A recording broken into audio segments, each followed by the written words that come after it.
Halo teman-teman semuanya, jumpa lagi dengan Awan Chai di sini ya, Duta Pajak Abal-Abal, pelatih konsultan pajak kita yang pertama dan satu-satunya di Indonesia teman-teman ya. Dan seperti biasa teman-teman, gue perlu disclaimer dahulu di awal ya, bahwa semua yang gue sampaikan di video ini, di live Instagram maupun di semua universe-nya Pajak Smart, ini adalah pendapat pribadi gue 100% teman-teman ya. Ini bukanlah kajian akademis, tidak dapat dibuktikan kebenarannya, dan belum tentu juga sesuai dengan peraturan pajak yang berlaku ya. Jadi mohon koreksi kalau gue salah ya guys. Nah, walaupun gue seorang konsultan pajak yang resmi ya, tetapi isi video ini bukanlah saran profesional konsultan pajak buat teman-teman semua ya. Anda semua tidak bisa dan tidak boleh menjadikan video gue ini sebagai satu-satunya pedoman bagi Anda ya untuk melaksanakan kewajiban perpajakan lu gitu. Karena kan masing-masing orang punya kasus pajak berbeda-beda gitu guys ya. Mohon teman-teman konsultasikan dengan konsultan pajak Anda masing-masing ya, atau ke penyuluh di KPP juga boleh, apabila lu mau tanya yang lebih spesifik lagi mengenai perpajakan Anda masing-masing gitu ya. Awan akan tersedia secara gratis dan langsung teman-teman ya di live Instagram Pajak Smart setiap hari Senin jam 8 malam. Oke, kita promo dulu teman-teman ya. Kita sekarang ada mini course baru terbit hari ini ya. Baru terbit hari ini di bulan Mei ini. Hari ini sudah launching ya, yaitu mini course mengenai surat permohonan pengurangan PPh pasal 25. Selama ini kan banyak orang bingung, gimana caranya gue bikin surat permohonan pengurangan PPh pasal 25? Kan di tengah tahun ini gue sudah tahu nih, omset gue bakal turun nih, penghasilan gue bakal turun nih. Sehingga ada khawatir terjadi LB PPh badan gitu kan. Nah, disinilah gue bikin mini course buat teman-teman semua ya, supaya teman-teman bisa dapat template-nya. Ada template suratnya ya.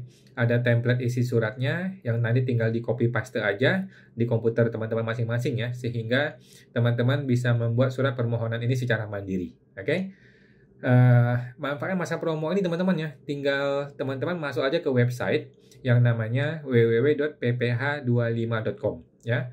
Masuk ke website www.pph25.com untuk bergabung guys. Dan ada bonus membership 6 bulan buat teman-teman semua ya, sampai bulan Desember buat teman-teman ya. Oke guys, kita akan langsung lanjutkan informasi yang kita dapatkan ya baru-baru ini ya. Coba gua share dulu nih buat teman-teman ya. Nah, ini dia. Kebaca nggak ya? Cukup gede nggak nih? Oke, gua kecil dulu deh. Nah, jadi ada informasi terbaru. Ini baru tanggal 5 Mei ya. Sebentar. Kecopot ini gue. Sebentar. Oke, gue naikin dulu ya. Oke. Nah. Oke, sebentar. Oke. Nah, ini dia. Jadi ada informasi apa sih penyebab DJP bisa segel ruangan atau barang milik wajib pajak yang diperiksa. Ini semakin ngeri-ngeri sedap nih teman-teman ya. Dunia tipu-tipu di Konoha Universe ini ya. Dikit-dikit disegel, dikit-dikit lu diperiksa, dikit-dikit lu bisa diambil barang lu ya. Gila ya negara Konoha ini ya. Mari kita baca.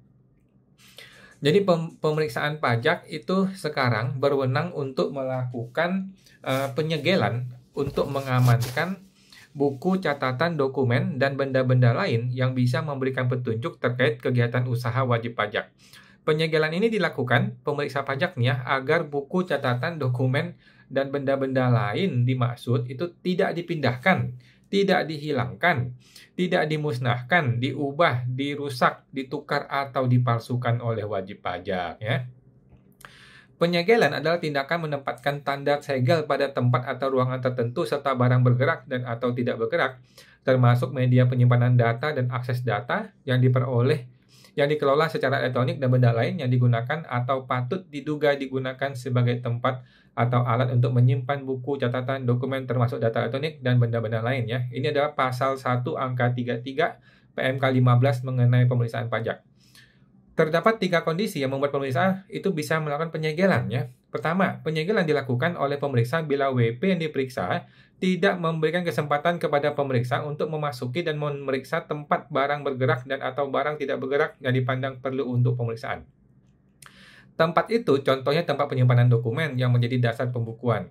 Tempat penyimpanan dokumen lain, tempat penyimpanan uang, atau tempat penyimpanan barang. Ya, luar biasa ya. Kedua, penyegelan juga dilakukan bila WP atau kuasanya menolak memberikan bantuan untuk melancarkan pemeriksaan. Contoh, tindakan yang mengganggu kelancaran pemeriksaan ialah tidak memberikan kesempatan kepada pemeriksa untuk mengakses data elektronik. Ketiga, penyegelan bakal dilakukan dalam hal WP yang diperiksa atau kuasa tidak ada di tempat ya. Nah, dalam pemeriksaan melakukan penyegelan, tindakan tersebut harus disaksikan oleh setidaknya 2 orang yang sudah dewasa selain tim pemeriksa.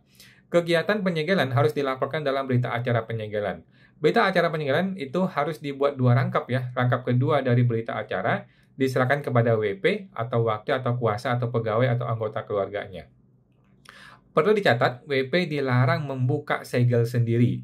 Bila segel rusak atau hilang, pemeriksa harus membuat berita acara mengenai rusaknya segel dan melaporkannya kepada kepolisian.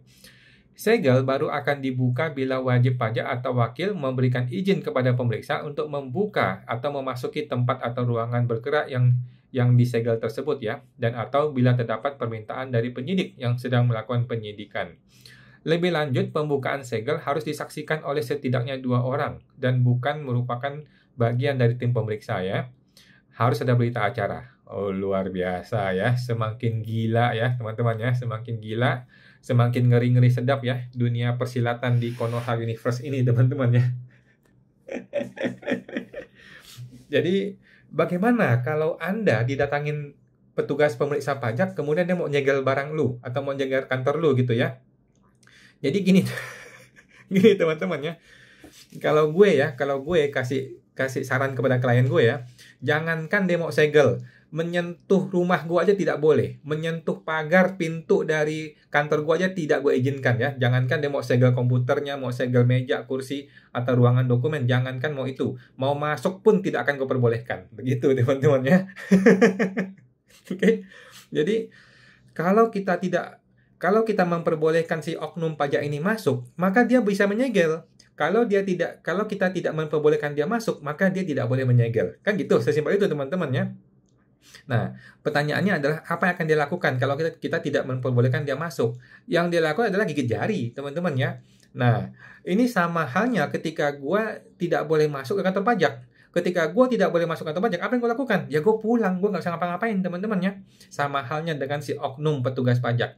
Kalau ada yang datang ke kantor lu atau ke rumah lu suruh pulang. Ya, suruh pulang. Pokoknya kalau ada surat, tinggalkan surat itu di situ, kita ambil suratnya. Gitu ya, atau kirim pos suratnya. Tetapi tidak pernah boleh masuk. Kenapa? Karena kami juga nggak boleh masuk ke kantor lu, gitu kan? Kami mau ke KPP nggak boleh kok masuk. Kenapa lu boleh masuk ke kantor gua? Kan gitu. Sesimpel itu, teman-teman ya. Kalau gua nggak boleh masuk ke KPP, maka orang KPP pun tidak boleh masuk ke kantor gua. Sesimpel itu pemikirannya. Oke, teman-teman ya. Tapi ini kan di negeri Konoha, teman-teman ya. Kalau di Indonesia mah boleh, semuanya boleh ya. Santai aja di Indonesia ya. Oke. Kita lanjut, teman-teman ya.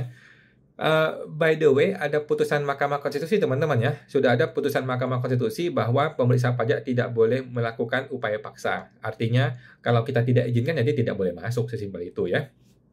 Oke, lanjut. Bapak, ada pertanyaan ya dari teman-teman yang silakan dituliskan di bagian komentar. Bapak Mr. Runback, Om, gimana cara bedain mobil harta dan mobil jualan untuk perorangan yang jual mobil bekas? Cara bedanya adalah tanya ke diri sendiri, Pak. Cara bedanya adalah tanya ke diri sendiri. Mana barang dagang, mana mobil buat keluarga, mana mobil buat rumah. Kan gitu. Gitu aja, Pak. Ya kalau Bapak punya mobil semuanya itu sebenarnya diputar, ya udah Bapak tidak punya mobil keluarga, tidak punya mobil rumah, mobil harta. Semua mobil Bapak adalah barang dagang, gitu kan? By the way, namanya barang dagang adalah harta. Gitu Pak ya. Barang dagang juga adalah harta. Jadi kalau memang semua mobil Bapak itu memang untuk dagang, walaupun dipakai buat rumah, ya nggak apa-apa. Semuanya adalah barang dagang, gitu aja Pak. Oke ya. Semua teman tuh Pak Runback, Mr. Runback. Ibu Vivin, malam Bu Vivin. Kalau PT beli obligasi sekunder, gimana cara lapor di SPT? apakah lazim PT beli obligasi? Thanks. Menurut saya lazim dan tidak ada masalah, Bu ya. Menurut saya nggak ada masalah, silakan PT itu beli saja obligasi tersebut. Dia tinggal laporkan di akunting sebagai investasi aja, ya, sebagai aset lancar yang namanya investasi, gitu ya. Investasi obligasi, nggak ada masalah, ya. Nanti dilapor di SPT ya tinggal dilapor di bagian neraca aja, di bagian neraca sebagai investasi. Oke, ikuti akunting. Jadi benerin dulu di akuntingnya, baru di pajaknya ngikutin. Oke, sama teman tuh Ibu Vivin. Kemudian lanjut lagi. Bapak Mr. Runback. Makasih Om, sama-sama Om. Apakah bisa perorangan jual mobil bekas Om? Jawabannya bisa Pak ya, bisa-bisa aja. Cuman dalam faktanya mobil bekas itu kan biasanya omsetnya besar. Kalau omsetnya besar itu agak risiko, gitu Pak ya, agak risiko karena takut kena PKP dan sebagainya. Alangkah baiknya sih pakai PT ya, atau PTP atau CV, gitu sih. Oke, teman-teman tuh Pak Mr. Runback. Ibu Lucia Darmawati, malam kawan, malam Bu Lucia. Untuk PPh final UMKM yang diperpanjang tahun ini, terpotong Bu ya, terpotong apa pertanyaannya Bu? Terpotong pertanyaannya Bu ya, jadi nggak ada masalah Ibu Lucia. Intinya adalah PPh final UMKM itu sudah diperpanjang sampai Desember 2025 ya. Jadi buat teman-teman yang sudah habis 7 tahun, orang pribadi itu boleh perpanjang sampai 1 tahun lagi, sampai Desember 2025 ya. Dan di negeri Konoha itu dasar hukum itu bisa menggunakan media sosial, bisa menggunakan ucapannya dirjen, bisa menggunakan ucapannya menteri, bisa pakai ucapannya para anak buah menteri ya. Jadi nggak usah khawatir ya. Di negeri Konoha media sosial adalah dasar hukum. Jadi Menteri Keuangan dan anak buahnya semua sudah mengatakan bahwa PPh final itu diperpanjang tanpa perlu terbit dasar hukum. Oke, beres ya. Kita hanya rakyat jelata, kita mengikuti saja. Oke, semua teman tuh Ibu Lucia Darmawati. Bapak Revalian, mau tanya, menurut pendapat pribadi Bapak, PPh UMKM ini setelah 2025 akan diperpanjang atau dipermanenkan enggak ya? Jawaban saya akan diperpanjang. Ya, saya meyakini akan diperpanjang. Soalnya, nggak semua UMKM itu bakal paham pembukuan. Meski coba belajar, dan norma itu kadang nggak masuk akal. Setuju, Pak ya? Jadi pemerintah tuh cuma punya dua cara ya. Cara pertama adalah memperpanjang PPh UMKM. Cara kedua adalah dia meringankan tabel norma. Tabel norma diringankan. Tetapi kalau mau diringankan, mau seringan apa? Nanti kan tetap aja nggak adil, gitu loh. Jadi, keadilan tidak akan bisa tercipta kalau orang tidak pembukuan. Keadilan itu hanya bisa tercipta kalau orang pembukuan. Sedangkan orang kalau tidak mau pembukuan, kan cuma ada dua pilihan. PPh final atau norma. Kan gitu. Nah, menurut gua akan jauh lebih simpel, lebih mudah, lebih gampang kalau pakai PPh final aja. PPh final 0,5%. Kalau memang itu terasa murah, tinggal dinaikin tarifnya menjadi 1%, 1,5%, 2%, orang rela kok bayar daripada harus pindah ke norma atau pembukuan. Begitu ya. Jadi tergantung para bos-bos di DJP ya. Kalau mereka punya otak ya harusnya diperpanjang atau dinaikin lah tarifnya gitu ya. Tetapi kalau otaknya agak-agak konslet, ya dia hantam aja pokoknya, tidak boleh ada lagi PPh final, mampus lah kita semua. Oke, tetapi nggak ada masalah ya. Orang-orang kayak gue tetap akan berjaya karena konsultan akan semakin dibutuhkan. Bercanda Pak ya. Teman-teman tuh Pak Revalian, Ibu ya. Lanjut Ibu Lucia Darmawati. Malam kawan. PPh final yang diperpanjang ini, apakah perlu didaftarkan lagi tahun ini? Jawabannya nggak usah daftar ya, langsung lanjutkan saja. Sedangkan saya sudah ikut PPh final dari beberapa tahun lalu. Terima kasih sebelumnya. Terima kasih Bu Lucia ya. Jadi tidak perlu didaftarkan. Ibu langsung saja melanjutkan PPh final ini. Jadi siapapun orang pribadi yang selama ini pakai PPh final UMKM itu tetap masih bisa pakai PPh final sampai Desember 2025. Oke, santai saja Bu. Sama teman tuh Bu Lucia Darmawati. Bapak Henry Wijaya Kusuma. Pemilik PT memberikan uang kepada seseorang oknum pemeriksa pemeras dan diakui serta dipotong di PPh pasal 21 pada karyawan PT tersebut. Apakah karyawan itu mempunyai risiko pelaporan pajak lebih rumit? Jawabannya tidak ya. Jadi itu sudah betul Pak, sudah betul. Dia mau kasih pemeriksa, mau kasih polisi, mau kasih preman, mau kasih siapapun nggak ada masalah. Dia tinggal akui sebagai gaji karyawannya atau THR atau bonus, tinggal dipotong PPh 21, itu sudah betul dan tidak akan menyebabkan masalah bagi si pegawai. Menurut gua tidak ada masalah, ya. Sudah betul Pak ya. Teman-teman tuh Pak Henry ya. Oke. Bapak Henry, sebuah PT PMA pajaknya bermasalah. Apakah bisa PT PMA itu langsung keluar begitu saja dari NKRI? Jawabannya bisa-bisa aja ya. Atau harus tetap menyelesaikan tanggung jawab pajak dulu. Tentu saja harus diselesaikan dulu ya. Jadi bagaimana kalau orang itu kabur, kemudian dia tidak menyelesaikan masalah pajaknya? Ya nggak apa-apa, cuman dia akan di blacklist. Ya, dia akan di blacklist, dia mungkin tertahan di imigrasi, atau dia paspornya dimatikan dan sebagainya ya. Jadi intinya sepanjang dia tidak berurusan ke Indonesia lagi, maka aman. Tetapi kalau dia masih berurusan di Indonesia, ya jadi masalah, gitu ya. Jadi kalau mau kabur, kabur sekalian ya, jangan pernah pulang lagi ke Indonesia. Gitu Pak, beres. Semua teman tuh Pak Henry Wijaya Kusuma.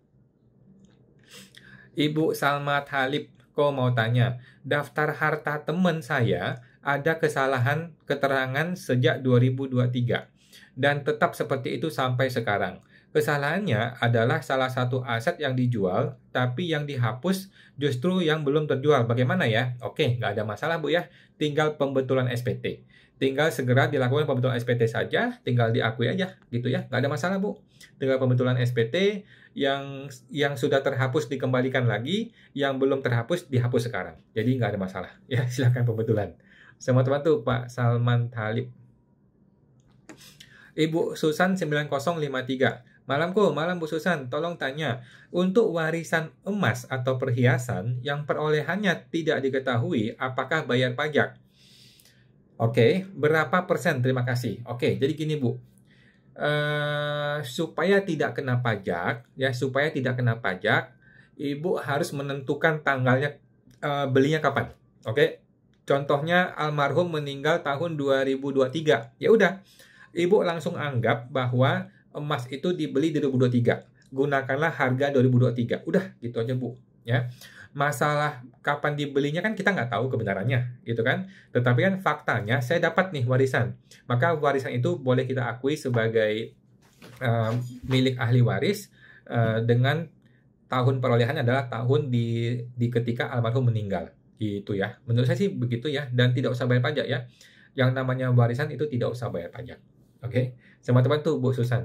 Yang penting diurus surat wasiatnya ya, surat wasiat, surat warisan, intinya dokumen harus lengkap.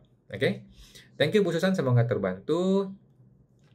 Ibu Utik Cikweng, kok ada dokter dapat dividen dari rumah sakit, sudah bayar PPh final juga. Cara lapor dividennya gimana? Oke. Gua sudah bikin ini Bu ya, gua sudah bikin video mengenai itu ya, mungkin minggu lalu deh kayaknya. Mengenai dividen itu ada caranya di Cortex ya. Ini dividen tahun berapa nih Bu? Kalau dividen tahun 2024 itu cukup dibayar saja, nggak usah dilapor. Oke, kalau dividen 2025 itu memang harus dilapor dahulu. Dilapor barulah bikin e-billing, barulah bikin bupot dulu ya. Bikin bupot dulu, kemudian bikin e-billing, kemudian setelah dibayar maka otomatis terlapor. Oke, itu ada di video gua, tinggal masuk ke YouTube-nya Pajak Smart. Baru minggu lalu deh gue bikin deh mengenai Cortex, dividen di Cortex. Oke. Semua teman tuh Ibu Utik Cingweng. Apakah lapor di e-reporting investasi, kata Ibu Utik ya? Tidak perlu Bu Utik ya. Kalau dia memilih untuk bayar, itu kan artinya dia tidak investasi, gitu kan? Kalau dia tidak investasi, maka dia cukup bayar dan lapor dan tidak perlu buat e-reporting investasi. Ya, e-reporting itu hanya diperlukan untuk mereka yang memilih untuk menginvestasikan selama 3 tahun. Ya, itu baru menggunakan e-reporting. Kalau dia tidak investasi, berarti dia bayar dan sudah dibayar, selesai. Oke. Sama teman tuh Ibu Utik Cingweng. Lanjut Bapak Andi Yulianto. Malam kok, perhiasan kalau di daftar harta SPT bisa dicatat di kategori apa saja ya? Oke. Perhiasan. Cara yang pertama yang paling gampang adalah kas setara kas ya, 019 setara kas lainnya. Pokoknya semua yang aneh-aneh gue kumpulin di situ. Cara pertama ya. Cara kedua, dia boleh masuk ke 051 atau 052. Pokoknya di bagian batu mulia atau di bagian perhiasan atau logam mulia. Mau gabung ke sana juga boleh ya. Cuman kalau gue lebih cenderung gabung ke setara kas. Pokoknya semua yang tidak ada di sistem bank, maka gue akan masukkan ke setara kas lainnya. Kalau gue gitu. Oke. Teman-teman tuh Pak Andi Yuliarto. Bapak William Stefan mau tanya kok. Tadi mau daftar NPWP istri di Cortex. Kenapa tidak bisa ya? Muncul kalimat, NIK sudah duplikasi. Solusi gimana kok? Oke, gampang ya. Solusinya adalah si istri besok pagi datang ke kantor pajak urus di sana. Oke, kenapa masih begitu? Ini adalah masalah internal di DJP dengan Dukcapil. Jadi kita nggak bisa ngapa-ngapain. Mereka bisa beresin ya. Mereka bisa beresin, tapi masih datang ke KPP urus di bagian pelayanan. Oke? Teman-teman tuh, Pak William Stefan 8. Bapak Wendy Taurus, kok jika bos nggak rela bayar pajak 22%, jadinya di laba rugi ditambah biaya-biaya agar labanya mengecil. Bagaimana solusinya kok?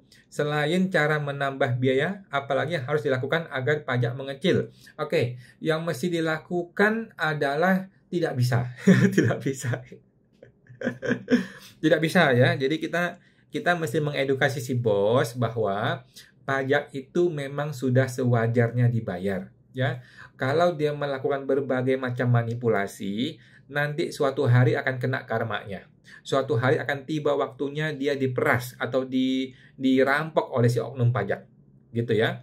Jadi lebih baik dia bayar sekarang apa adanya, nanti ketika ada pemeriksaan dia berani lawan gitu loh. Tetapi kalau sekarang dia menciptakan yang aneh-aneh begini, biaya-biaya fiktif seperti ini, nanti malah ketika pemeriksaan pajak dia nggak bisa kasih argumen, nggak bisa kasih bukti, malah dia yang ribut, dia yang kena masalah. Kira-kira gitu ya Pak Wendy ya. Jadi nggak usah deh edukasi kepada si klien, lebih baik jadi orang jujur aja. Jadi orang jujur itu lebih baik daripada nanti diperas atau diperampok oleh oknum pajak. Gitu. Memang kita sakit, bayar sekarang rasanya sakit, tetapi lebih lega ketika nanti ada pemeriksaan kita aman. Tetapi kalau kita bayar sekarang kecil, nanti di masa depan kita akan dirampok atau diperas gitu ya, mati kita nanti.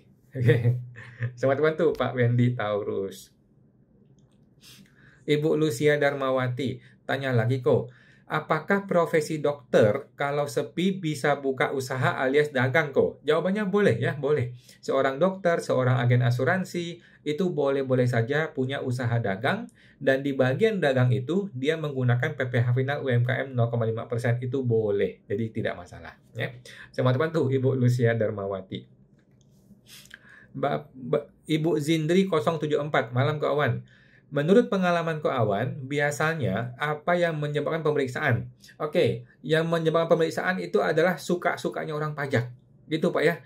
Jadi tidak ada satu formula di mana hanya A, B, C, D yang menyebabkan pemeriksaan pajak. Kemudian kalau gue bisa hindari A, B, C, D ini, maka gue tidak akan kena pemeriksaan pajak. Kan gitu nih, kita maunya gitu kan?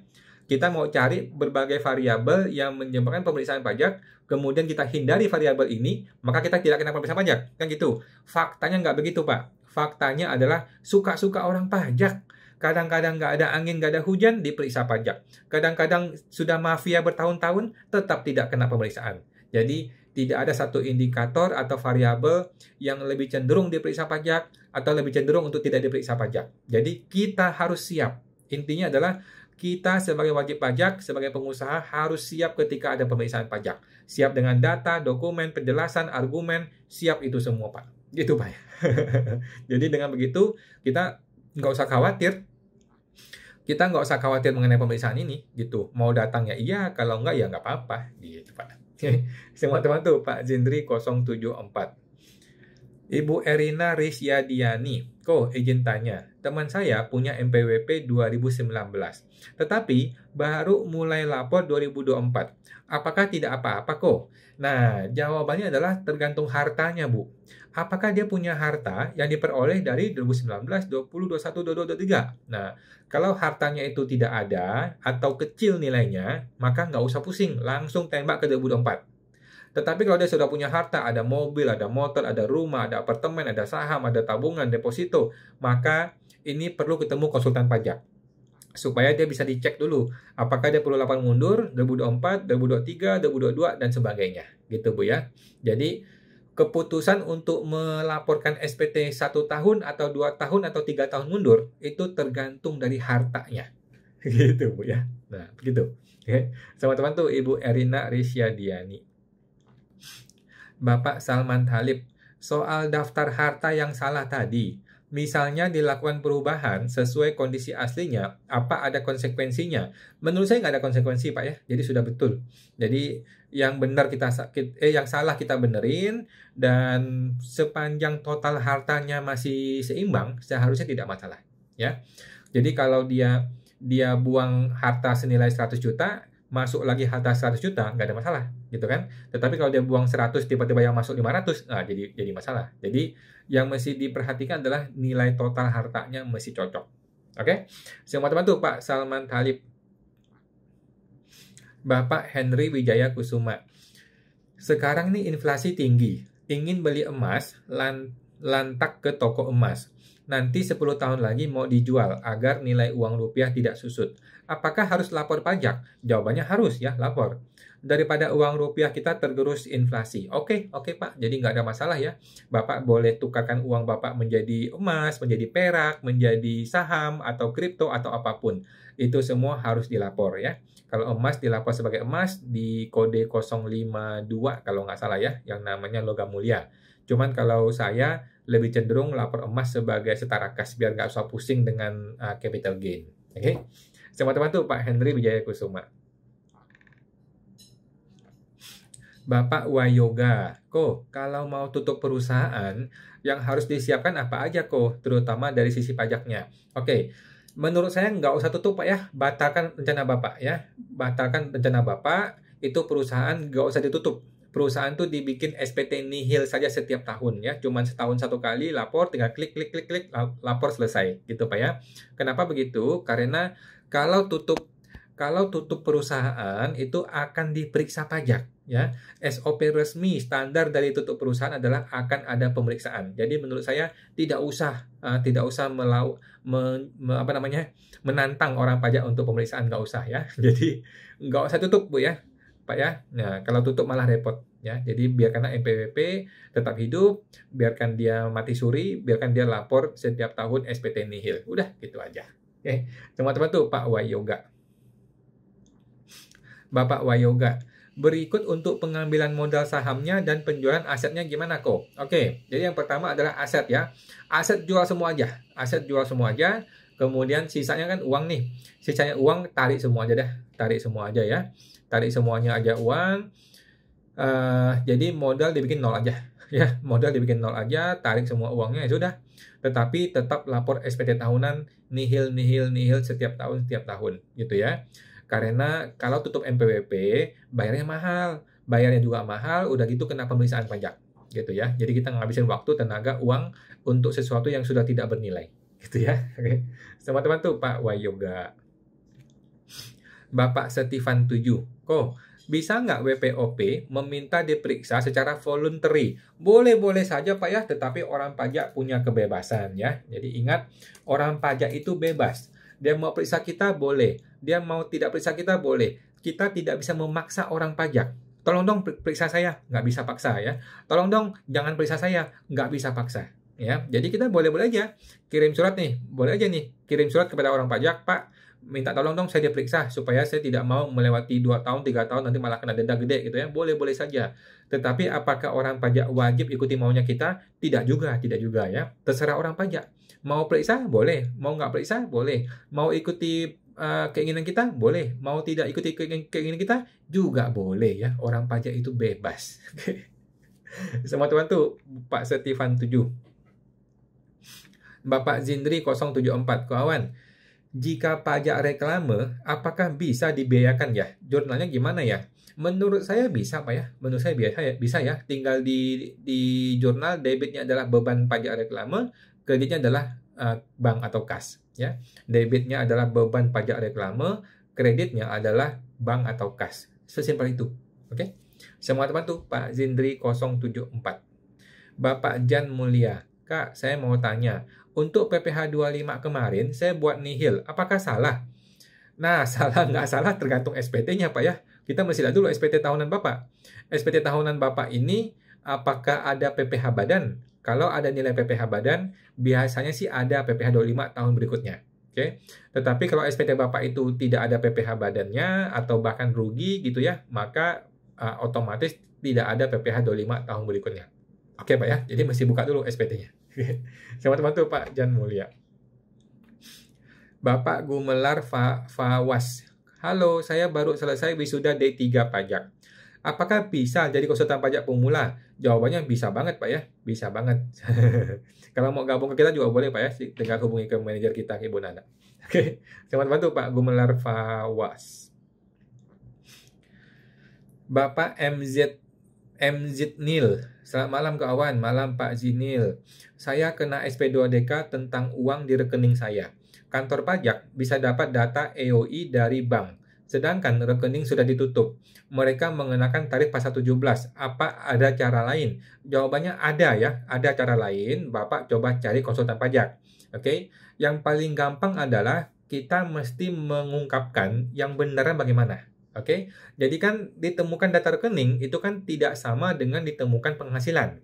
Data rekening bukanlah data penghasilan. Bisa iya, bisa enggak. Oleh karena itu, kita perlu menjelaskan kepada orang pajak. Mohon maaf nih Pak orang pajak, Pak AR ya. Dari temuan Bapak, itu tidak semuanya adalah penghasilan. Ada yang penghasilan, ada yang bukan penghasilan. Nah, begitu ya. Kita kasih penjelasan dan kita kasih hitung-hitungan pajak. Nah, kalau hitungan pajak menurut kita itu sudah dianggap masuk akal dan benar, maka akan diterima oleh AR.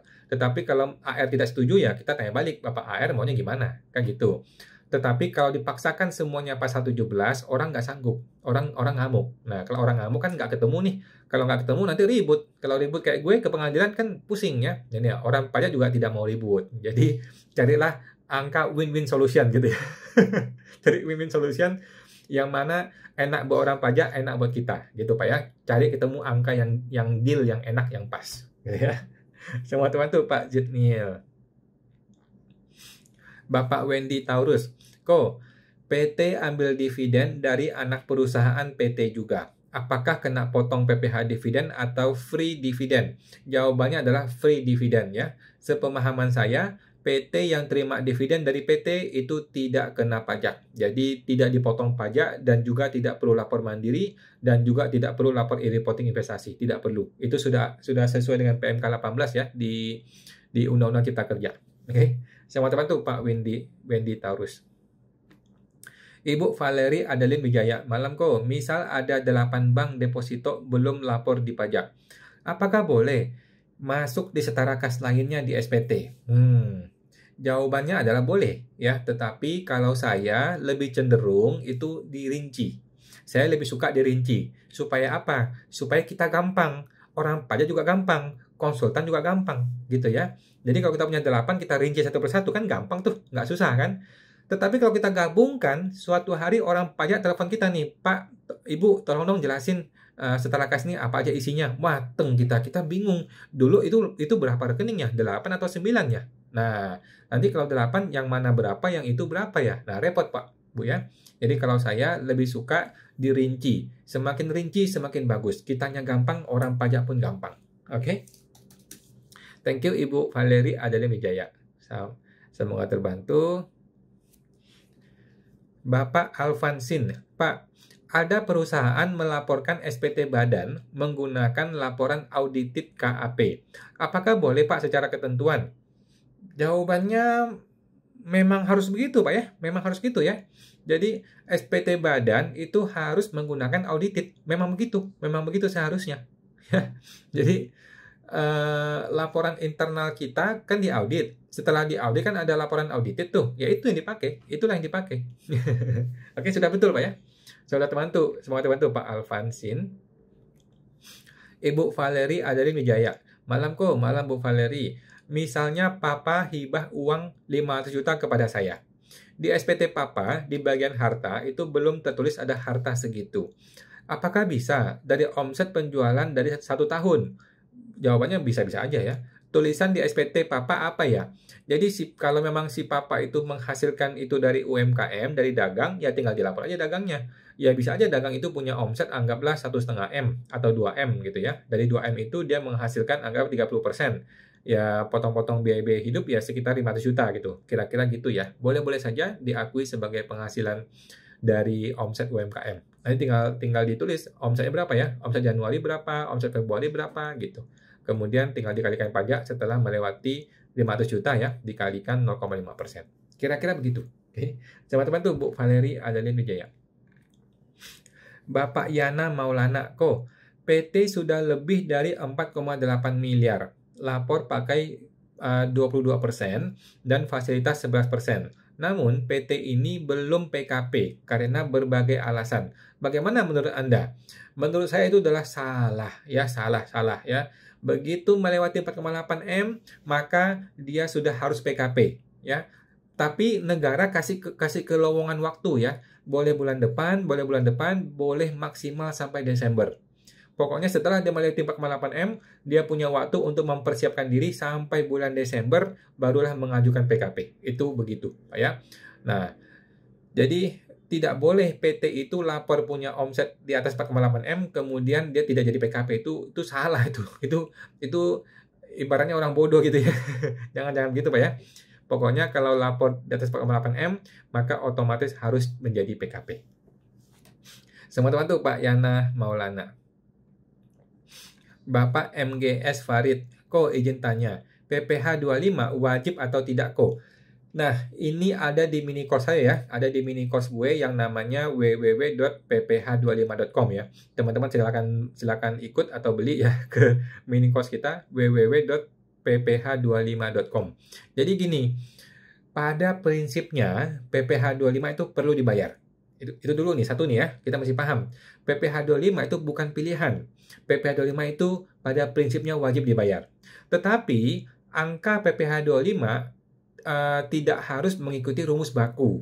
Ya, angka PPh 25 itu masih bisa kita atur dengan berbagai alasan. Contohnya, saya beralasan bahwa penghasilan gua tahun lalu itu tidak rutin loh ya. Penghasilan gua itu tidak rutin sehingga gua hanya mau bayar PPh 25 atas hitungan dari penghasilan yang rutin saja. Nah, kira-kira gitu ya. Jadi, kalau ada argumen masih bisa dipertanggungjawabkan. Kira-kira gitu. Oke, Pak ya. Jadi, teman-teman kalau mau silakan bergabung ke kelas kita ya.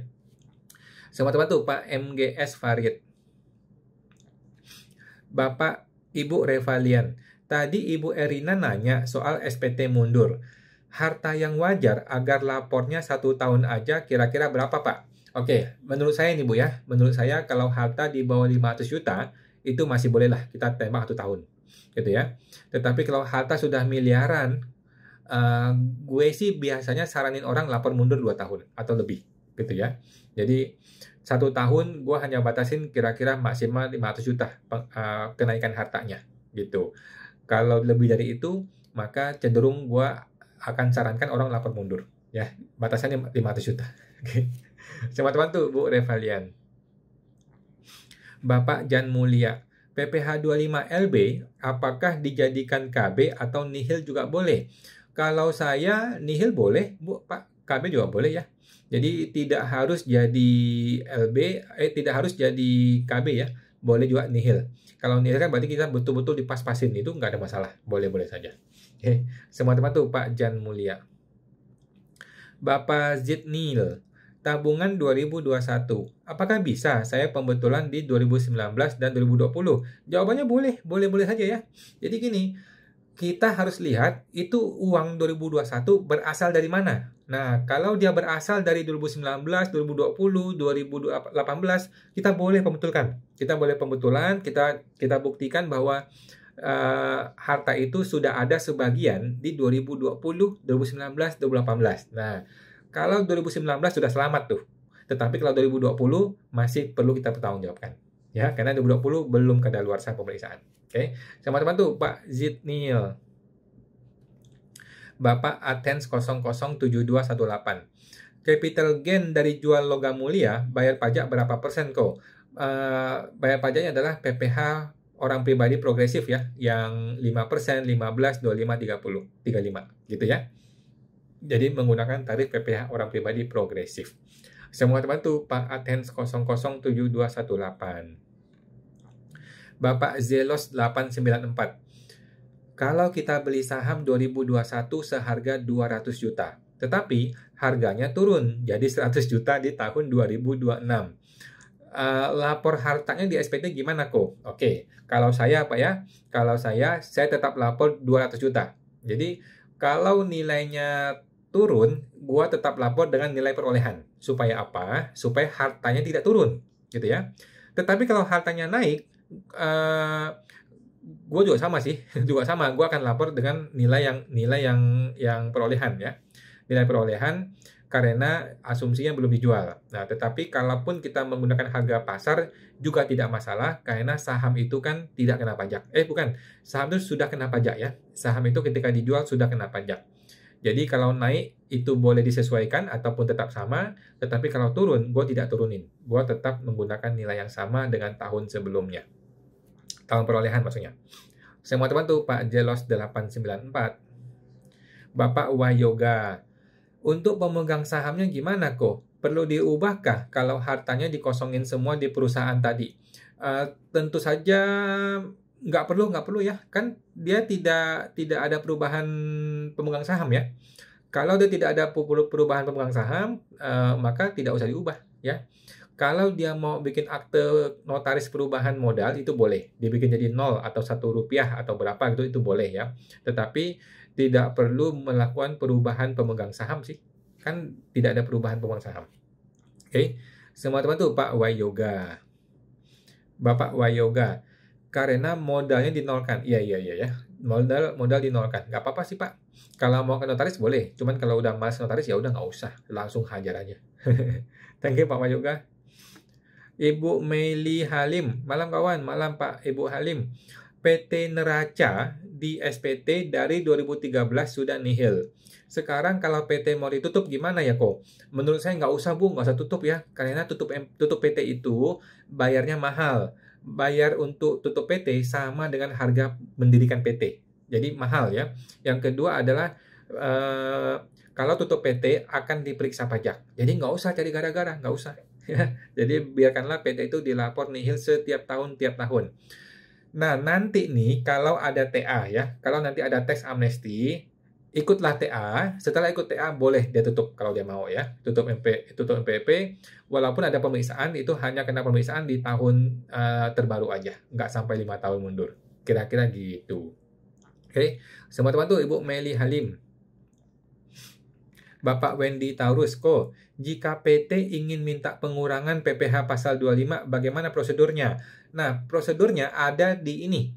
Ada di kursus saya ya, di mini course saya, tinggal masuk ke www.pph25.com ya, www.pph25.com.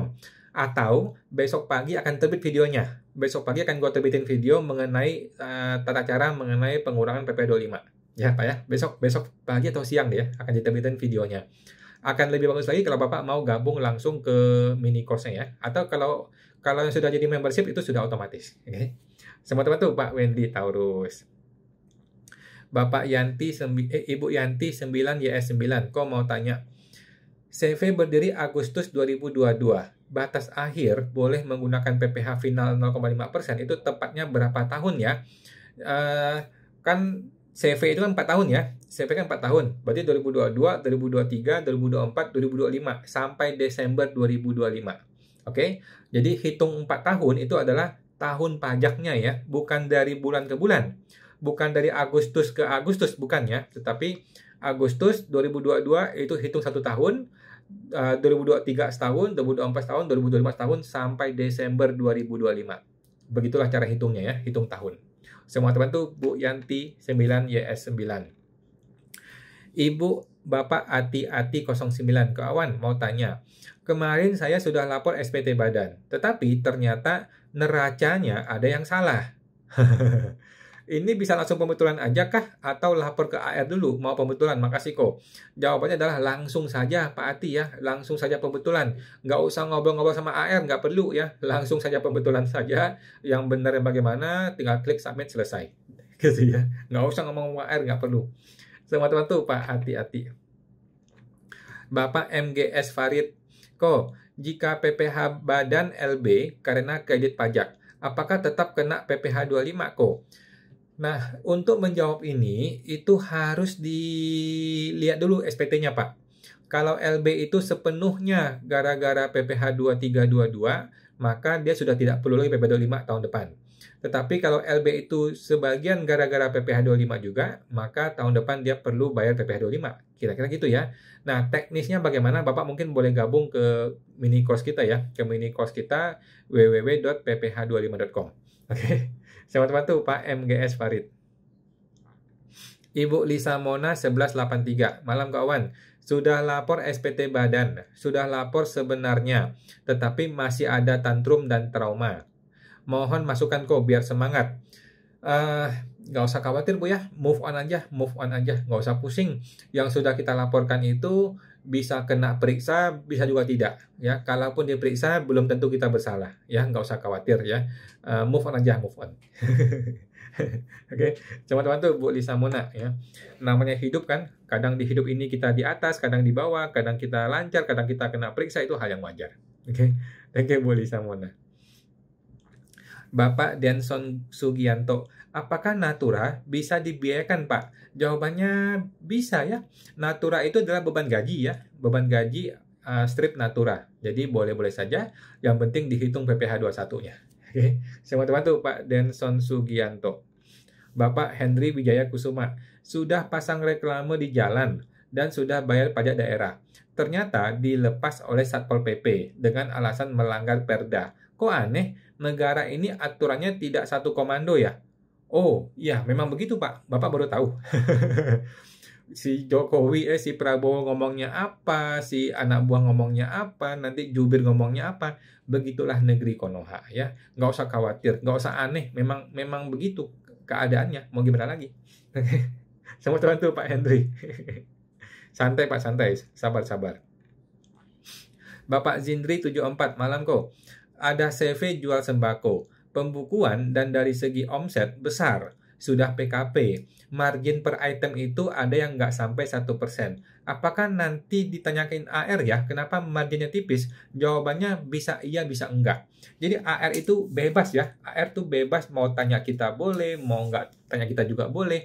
AR itu bebas ya. Kalau dia tanya ya kita jelaskan ya. Nggak usah khawatir. Kalau AR bertanya ya kita jawab apa adanya. Nggak usah pusing, nggak usah ribut, nggak usah marah-marah ya. Kita menjelaskan dengan data dan penjelasan dan argumen kepada orang pajak. Santai aja. Semua teman tuh Pak Zindri 074. Bapak Ibu Revalian. Menurut Pak Awan, TA 2025 akan diterapkan di bulan berapa? Ini udah bulan Mei nih Pak ya. Ini udah bulan Mei. Kalau nggak bulan Juni, dia kan lempar di Oktober. Kalau Juni nggak dapat, Oktober nggak dapat, dia lempar ke Januari tahun depan. Feeling gue begitu. Kalau Januari tahun depan, waduh, lumayan pusing ya. Kalau nggak Januari, ya Januari mungkin ya. Jadi harus Juni ke Desember atau Oktober ke Maret atau Januari ke Juni tahun depan. Biasanya 6 bulan periodenya ya. Memang sekarang belum ada kabarnya, tapi nggak apa-apa ya. Di negeri Konoha itu bisa aja tiba-tiba besok pagi ditok jadi undang-undang ya. Nggak usah khawatir. Misalnya kita sudah bertahun-tahun dagang, belum pernah lapor pajak. Ketika kita buat baru MPWP pada saat TA sudah berlaku, apakah bisa ikut TA? Jawabannya bisa ya. Nanti kita ikuti undang-undang TA. Kalau TA yang dulu atau PPS itu orang boleh saja bikin MPWP, tetapi hartanya itu tidak boleh tiba-tiba besar. Dia hanya boleh lapor harta sesuai dengan penghasilan di tahun terakhir. Kira-kira gitu. Oke. Semua teman tuh, Pak Revalian, Ibu Revalian. Bapak I. Yusuf, malam kok. Kalau A1 lupa dilapor dan dapat SP2DK untuk dibetulkan, apakah bisa dianggap penghasilan yang belum dilapor dan harus dikenakan pajak? Jawabannya bisa-bisa saja ya, tetapi tinggal dijelaskan aja Pak ya. Yang namanya AR kan boleh-boleh aja dong dia bilang ini kena pajak nih. Nah, tetapi Bapak kan jangan jadi orang bodoh. Kita mesti menjelaskan ya bahwa saya punya loh penghasilannya dan saya punya loh bukti A1-nya gitu Pak. Jadi nggak ada masalah ya. Tinggal kasih penjelasan. Oke. Semua teman tuh Pak Yusuf. Ibu Hesti 2645. Malam Pak Awan. Kalau mau buat PT jasa pajak, bayar pajaknya apa saja? Gimana? PT Jasa Pajak, maksud Ibu konsultan pajak. Oke, kalau Ibu konsultan pajak seperti saya menggunakan PTP ya. Saya menggunakan PTP atau PT perorangan dan saya membayar PPh final 0,5%. Gitu Bu ya. Selamat bantu Bu Hesti. Bapak Sudarmanto, malam kawan, bila posisi perusahaan PKP, apakah masih boleh pakai 0,5% dengan posisi omset tidak melewati 4,8 M? Jawabannya boleh ya. PKP yang punya omset di bawah 4,8 M itu tetap boleh menggunakan UMKM. Boleh. Jika telah lewati 4,8 M dalam setahun, berarti otomatis pakai pajak UMKM. Kebalik Pak ya. Kalau sudah lewati 4,8 M, maka mulai tahun berikutnya dia menggunakan PPh umum. Ya, umum betul ya, umum ya, bukan UMKM ya. Betul. Jadi, ketika dia punya omset di bawah 4,8 M, terlepas dia PKP atau bukan PKP, dia bisa pakai PPh final 0,5%. Kalau dia sudah di atas 4,8 M, maka dia wajib PKP dan tahun berikutnya dia wajib pakai PPh umum ya. Bukan tahun ini ya. Tidak boleh tiba-tiba berubah ke PPh umum di tahun berjalan. Okay? Semua teman tuh Pak Sudarmanto. Bapak Alfansin. Kok beban pajak dikoreksi fiskal positif juga ya? Yang dikoreksi fiskal adalah beban PPh.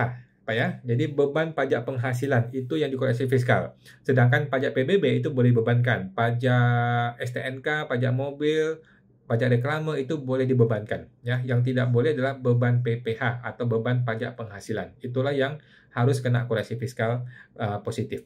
Oke. Semua teman tuh Pak Alfansin. Lanjut. Bapak Simontek. Semangat kawan, semangat. Thank you Pak Simontek. Lanjut. Bapak I Yusuf. Malam Pak I Yusuf. Jika UD diubah jadi CV, bagaimana proses perpindahan laporan keuangannya? Apakah ada pajak yang harus dibayar? Oke. Yang pertama adalah UD itu adalah orang pribadi, ya kan? UD itu sama dengan orang pribadi ya. UD itu tidak ada badan hukum.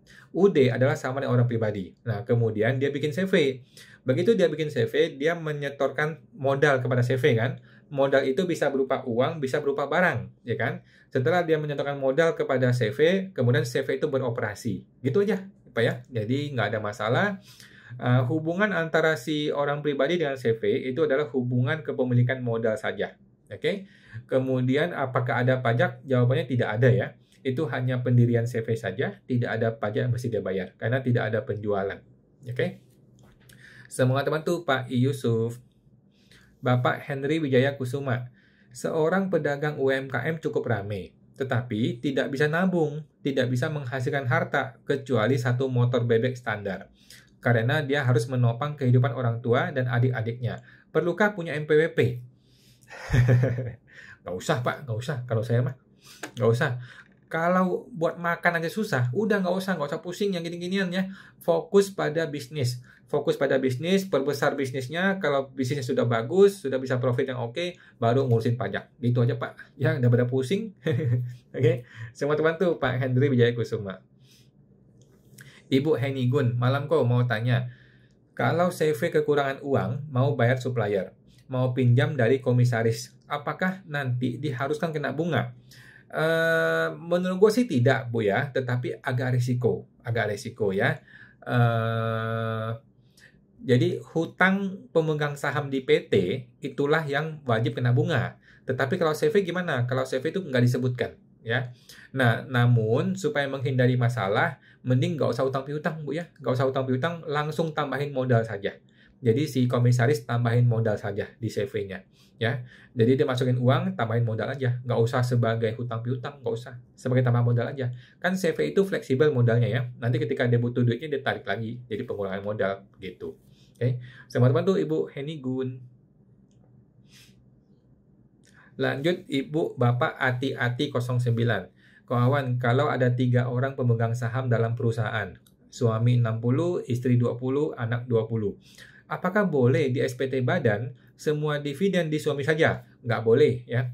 Istri gabung NPWP, anak ada NPWP tapi NE karena masih sekolah. Nggak boleh Pak ya. Dividen harus dibagi sesuai dengan proporsi saham. Oke. Nah, setelah dibagi, kemudian si istri mau kasih kepada suaminya, itu boleh. Kemudian si anak mau kasih hibah kepada bapaknya, itu boleh. Ya, jadi dividen dibagikan dahulu kepada masing-masing pemegang saham supaya clear ya, supaya tertib nih ya, supaya kita bisa tertib administrasi. Nah, setelah dibagikan, maka masing-masing orang ini saling memberi ya boleh-boleh saja, nggak ada masalah. Oke, semua teman tuh Pak Ati-Ati 09. Bapak Hendrik JY 1818. Pak mau tanya, jika PKP September, apakah omset Januari sampai Agustus bisa kena PPN 11%? Gua rasa enggak ya. Kalau zaman dulu banyak orang kena begitu, tapi zaman sekarang kayaknya udah enggak gitu lagi. Kalau zaman dulu kan diperas ya. Kalau sekarang kayaknya enggak. Begitu kita PKP baru kita kena 11%. Oke, teman-teman tuh Pak Hendrik JY. Bapak Wendy Taurus, malam kok. Apakah SPT 1771 lampiran 1 penghasilan neto boleh negatif? Jawabannya boleh ya. Kalau negatif berarti rugi kan? Nah, kalau negatif berarti rugi itu boleh-boleh saja, nggak ada masalah. Semua teman tuh Pak Wendy Taurus. Bapak Solihinau. Kok tahun 2022 sudah PKP. Lalu 2020 kena pemeriksaan dan kena denda PPN. Apakah ini otomatis PKP secara jabatan? Jawabannya iya ya, jawabannya iya.